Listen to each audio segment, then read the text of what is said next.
Hi folks, Modelling Mark here again. In this video I'm going to be making the small tapping attachment for the pillar tool. Most of this is fairly straightforward, but there is a bit of precise taper turning where I need to turn a taper on the shaft to fit inside a small chuck. That's the J0 taper. Anyway, enjoy the video. Alright, now we're going to machine the bush for the tapping head. In fact, the bushes are for the various tapping heads and special staking tool are very similar, so I'll turn about 3 or 4 blanks. As you can see, the stock is sticking out way too much and won't go down the chuck, so I'll support that with a fixed steady. I've got it in running reasonably true. That's about a thou run out, which is quite acceptable for this purpose. I'll start off by putting a centre in so I can use that to support the stock while I'm fitting the steady.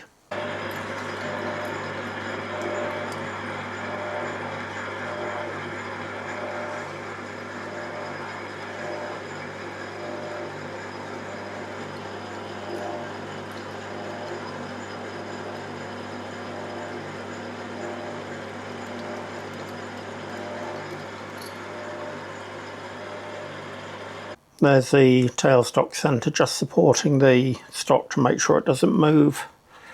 Now I can just gently tighten up the fingers.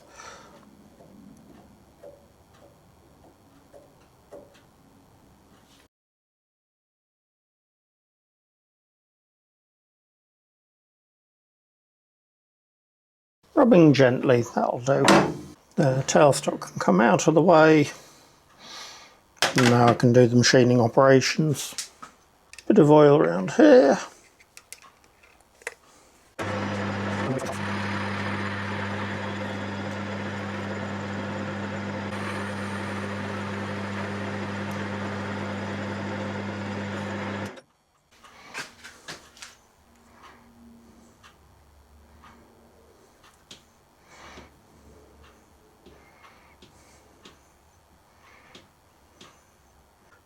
As luck would have it, I can use the fixed steady as a carriage stop. I just need to turn this down to 3/4.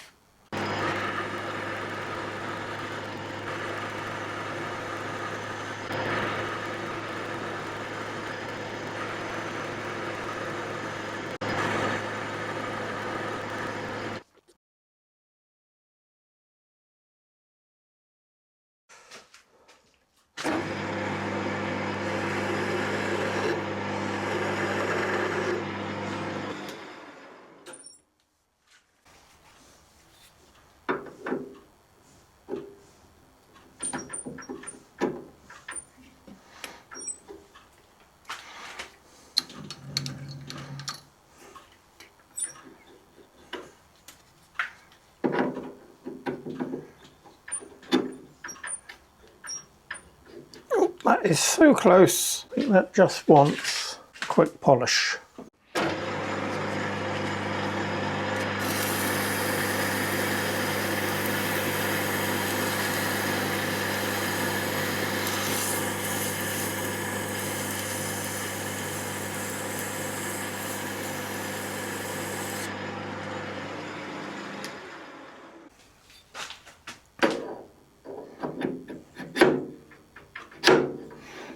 There we go, nice sliding fit, almost no wobble.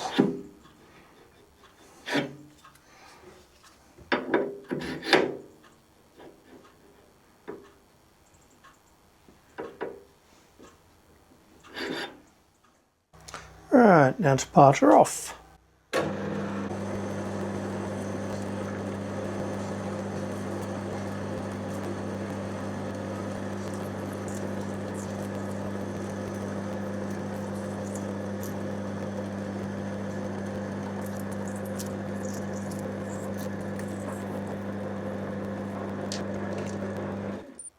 Okay, now the piece is turned round and put into a collet chuck to give some sort of degree of concentricity. I'll face off and chamfer these edges.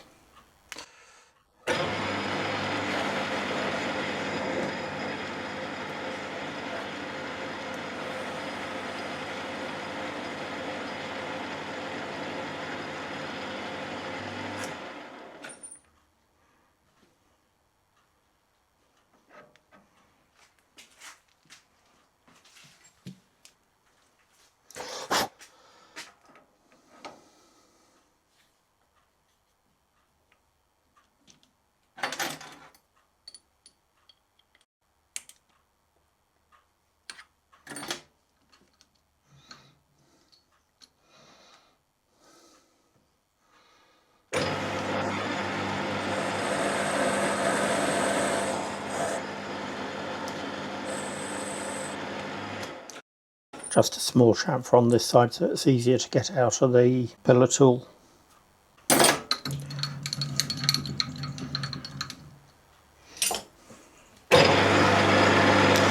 Quick polish.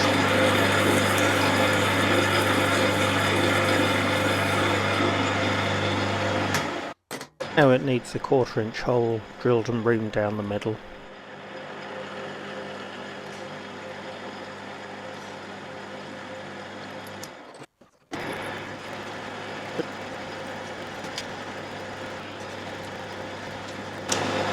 This is going to be very tedious, so I'll turn off the camera and bring you back when I've nearly finished. Okay, here we are back again. This is the last drill, which is 1/64 under 1/4.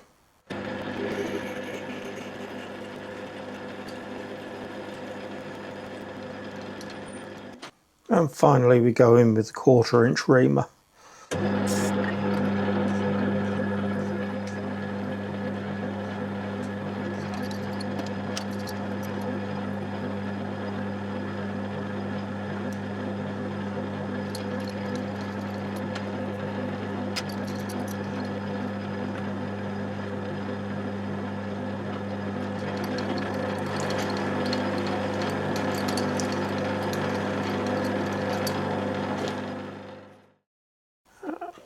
Deeper.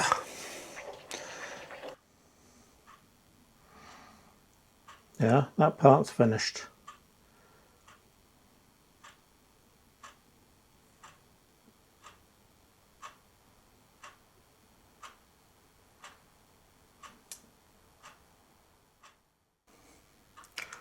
Spindle is going to be made out of 1/4 inch silver steel.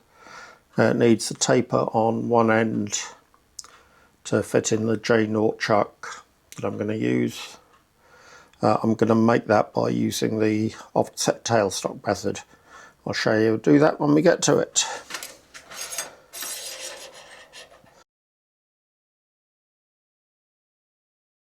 First of all, we need centres in both ends of the stock.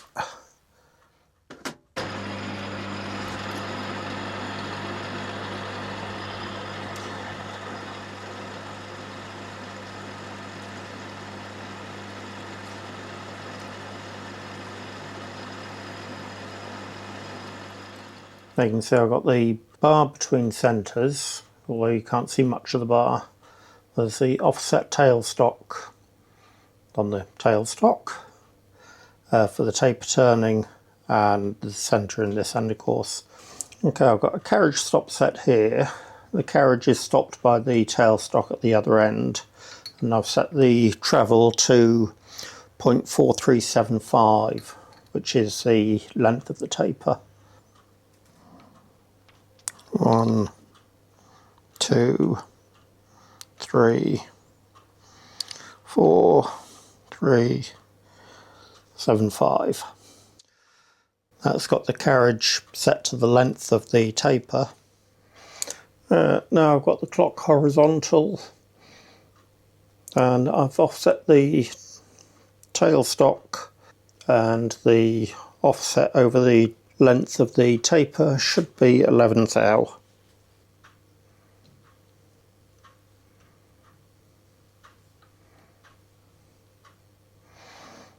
And that's about 11 thou. So now, if everything is correct, when I turn the taper down and I should end up with a nice correct taper. As a brief aside, I made a lathe dog. I didn't want the dog marking the silver steel in any way, so that's made out of a bit of bar with a 1/4 inch hole drilled and reamed in one end, and a slitting saw used to make a slit so I can clamp on it. The other end is just an M8 clearance hole. Then I've used an M8 stud and nuts to drive the dog off the slot in the faceplate. Right, there we are, set up with a right hand tool in.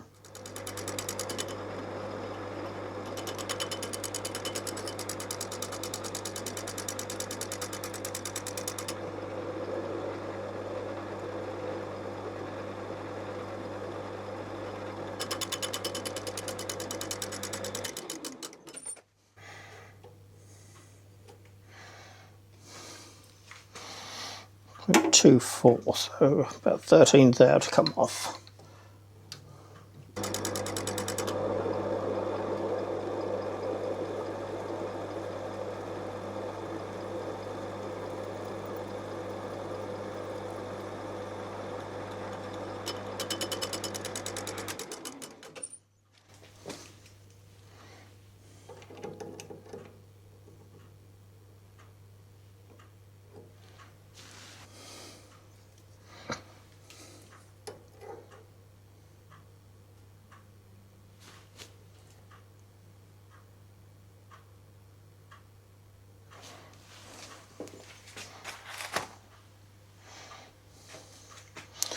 That looks to be about right, which is a shame because I got a rubbish finish there.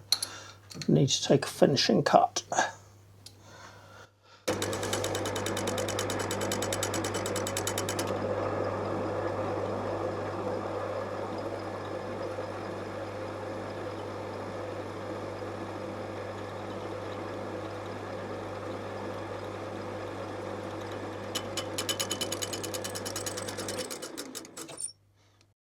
Well, that's a pretty rubbish finish, but let's see if it does actually fit.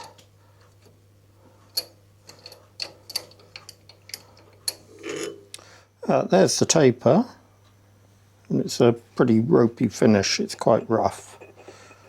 I think that's the tool, and I had to run it at quite a low speed, but I can polish that a little bit. Here's my dinky little chuck. Put a bit of mic blue inside the chuck.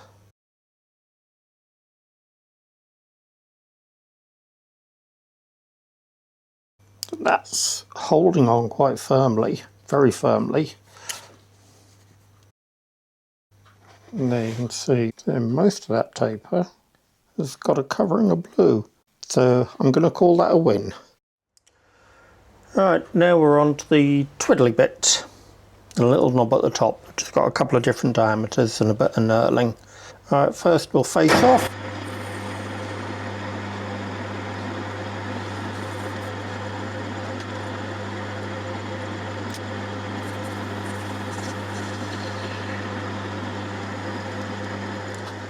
Now we need a length of 15/16 turned down to 3/8 diameter.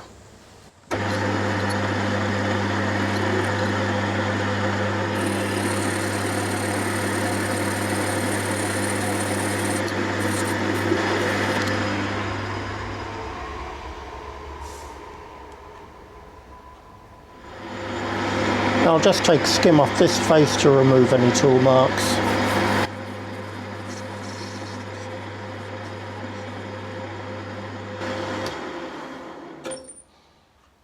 Okay, next task is to turn this diameter down to 7/8.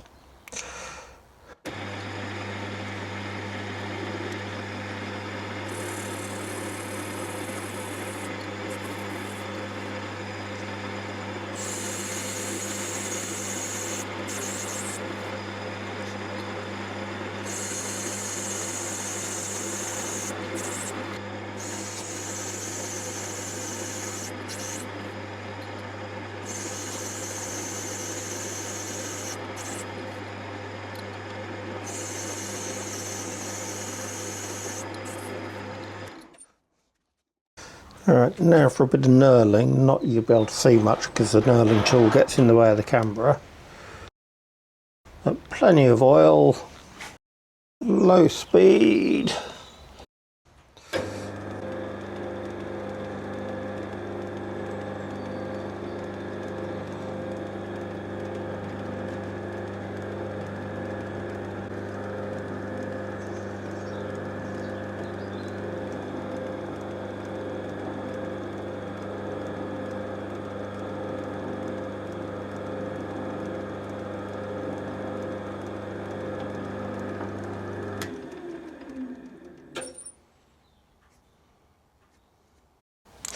I think we can go a bit deeper than that.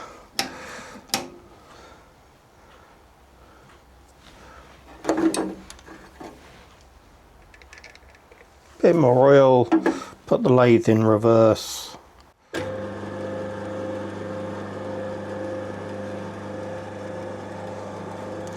And it can cut on the way out.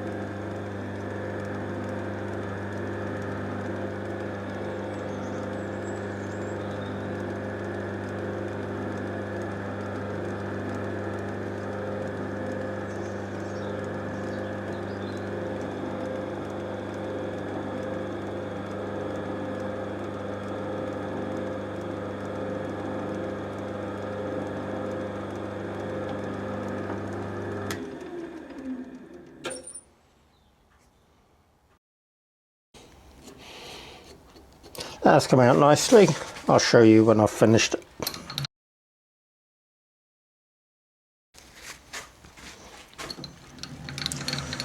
Annoyingly, I'm going to have to pull that out of the truck a little bit to do the last knurl.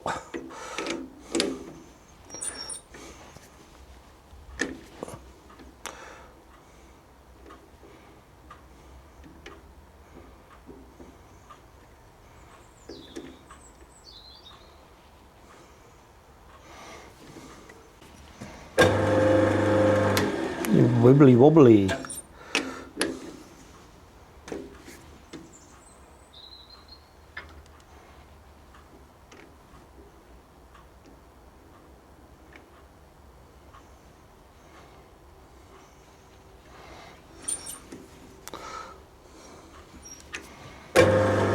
That's better.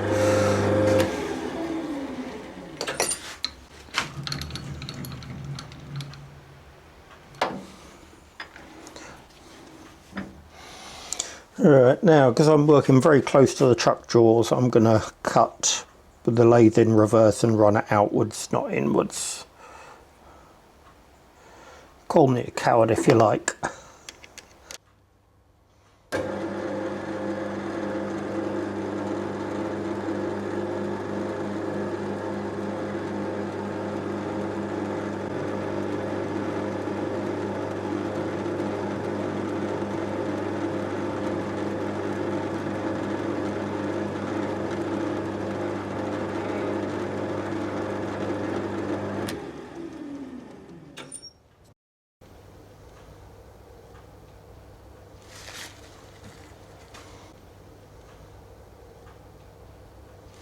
Give that another go.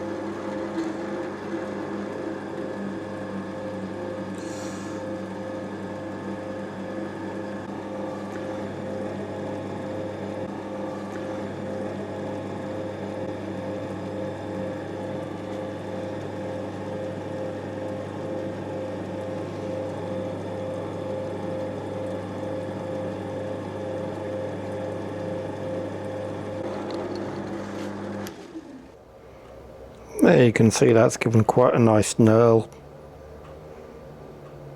Right, the next task is to put on these decorative pieces. There's no dimensions on the drawing, so I shall just freehand it. I shan't narrate this, you can just watch what's going on.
Now I'm just going to run a fine file over the knurls just to knock the heads off.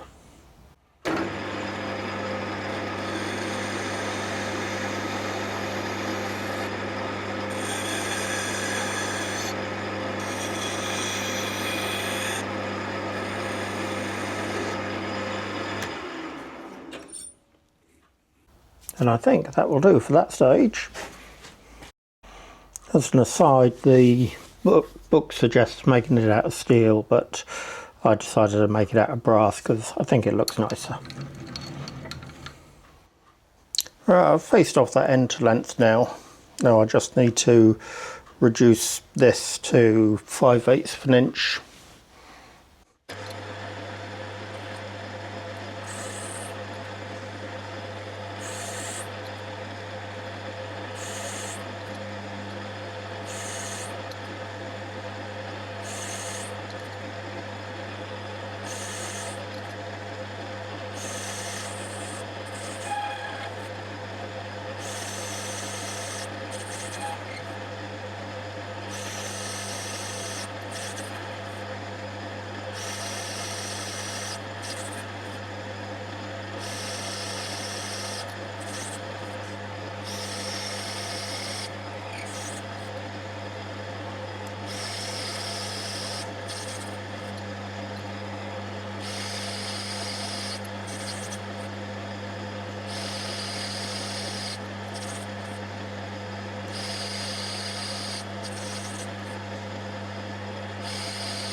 And finally a couple of chamfers.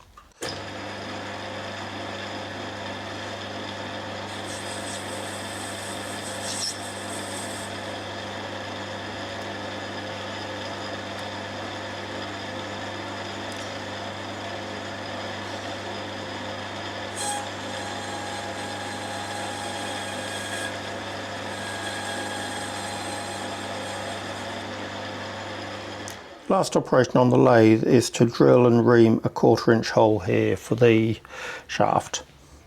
That needs to be 1/2 inch deep.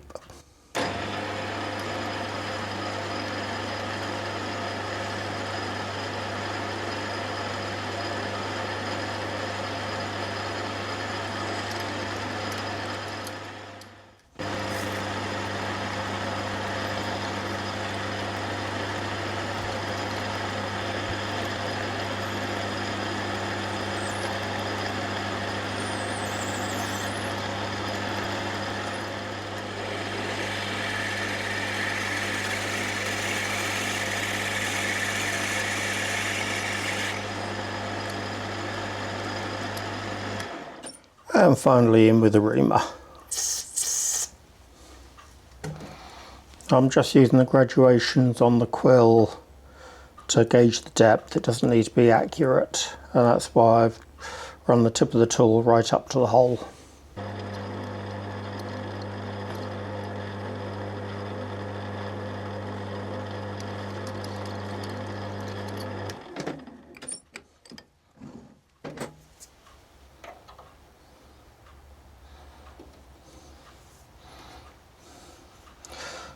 That's better. I think there might be a bit of swarf stuck in there. Or I might need to just polish down this end a little bit.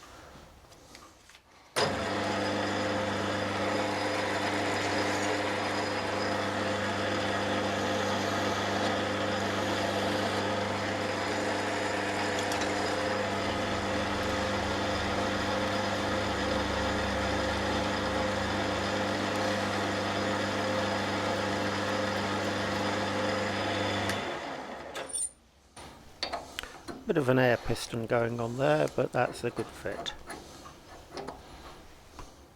Last job is to drill and tap an M3 hole for a grub screw. Now I've just indicated off the two faces of the Stephenson's block to get the centre line, and I indicated off this face and came back 5/32. So now we're good to drill.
I followed the taper tap with the plug tap, and that completed the tapping of the hole.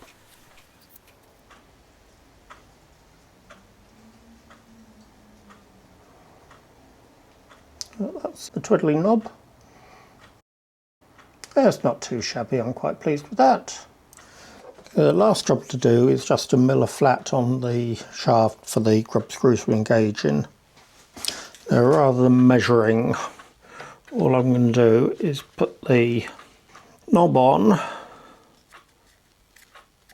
mark where the bottom comes with a Sharpie, and now as long as I keep my mill off the red Sharpie line, then I won't have the flat showing.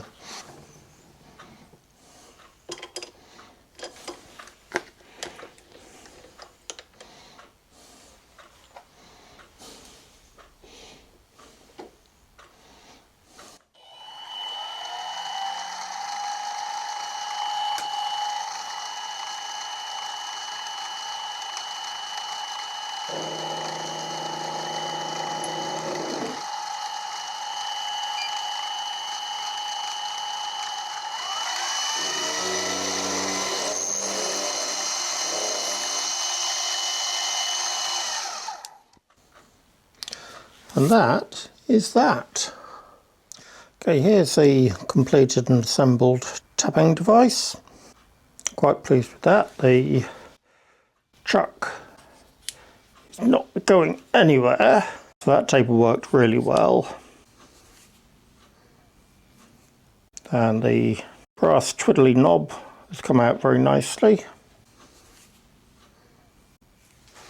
Okay, here it is in place.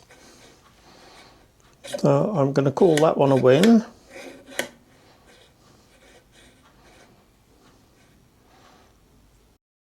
I believe most taps break when you apply a bending force rather than a twisting force, and this should keep your bending forces to zero. It should keep everything nice and straight and true.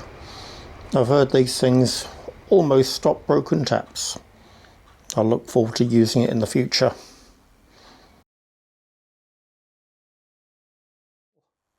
Now I can drill and ream this to a 1/4 inch diameter hole, and that will be this part completed.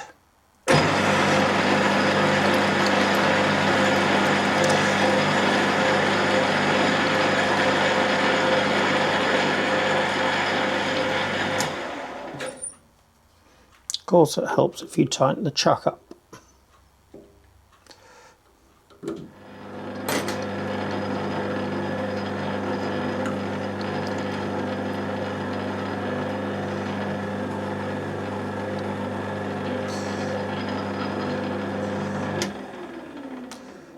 That wasn't supposed to happen.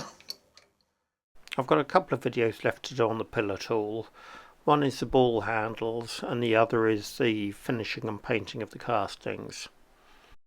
I'll probably do the finishing video next, but it's going to be at least a couple of weeks before I get that one out. In the meantime, I'll be posting videos probably of the USS Constitution build. If you enjoyed the video, please click the like and subscribe. I really appreciate it. Thanks again, see you next time.